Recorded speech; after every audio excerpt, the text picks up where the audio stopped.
Shalom Aleichem. Chaim Baruch Halevsky here, running in Central Park.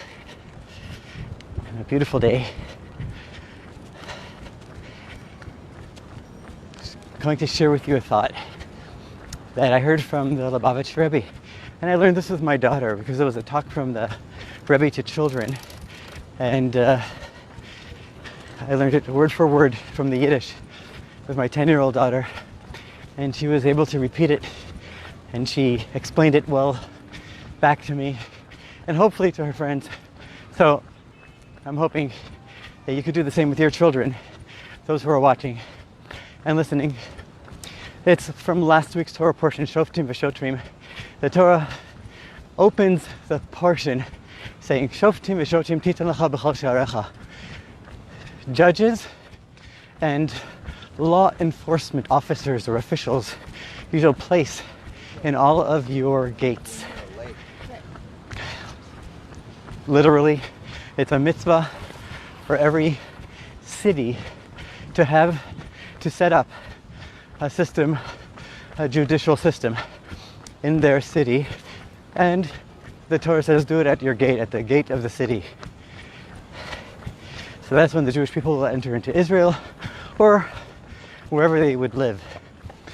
The Rebbe explains the judges and officers, or law enforcement officials, are relevant, of course, in the literal sense, as the Torah mandates, but also very beautifully relevant in our own lives today, in our homes.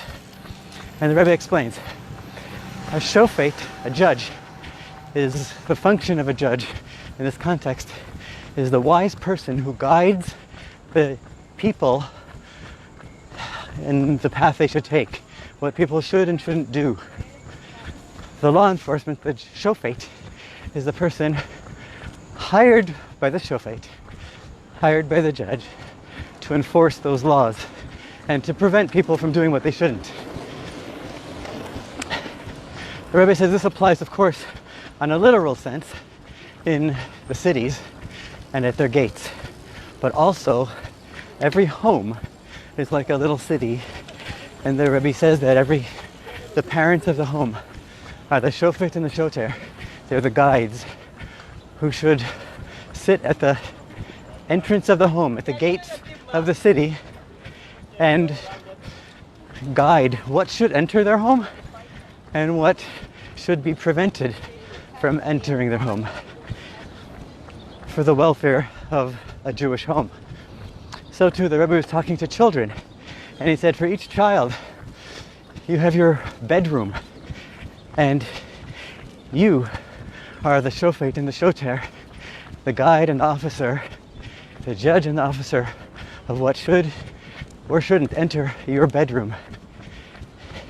And not only that, but also the order in which things in the bedroom happen. So every Jewish bedroom should have a tzedakah box, a tzedakah pushka. And it beautifully said, he described how every day a child goes and puts tzedakah in the box. But on Shabbos and on Yom Tov, it's muktzah. We're not allowed to touch it. So a child in his role as a shofet and a shoter, before Shabbos and Yom Tov, he takes the tzedakah box and puts it up in a high place where he cannot reach it, or she cannot reach it.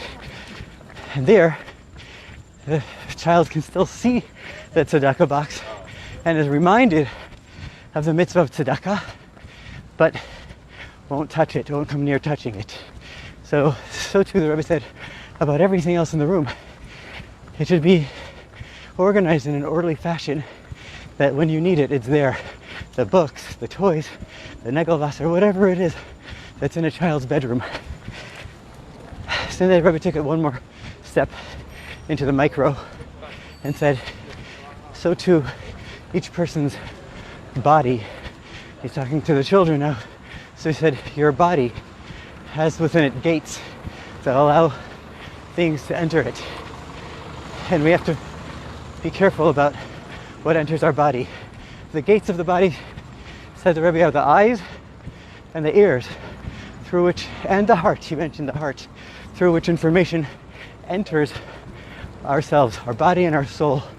The combined unit of the body and the soul is influenced by that which enters the mind, the eyes, through the eyes and the ears. So the Rebbe said it's a child's job, mission, and privilege to filter what comes in and what to avoid not letting come in. So he said, like, the child should be excited and happy and welcoming to hear words of Torah from his teachers or parents or friends through the eyes and the ears, through his gates or her gates, but to make sure that to prevent things that are undesirable for a Jewish child or a Jewish room or a Jewish home, that these things should not enter in through our personal gates. That's the story for today. I wish you well. It's Chodesh Elul, Chodesh HaRachamim, Slichos. It's the month of mercy, and it's a month where all the Rebbes from the Alter Rebbe said, explained it's a month where the king is in the field. HaMelech Basadeh. I see lots of fields over here. We're in Central Park, New York City, so you can actually see and enjoy a little bit of greenery in the big city. God bless you. Enjoy.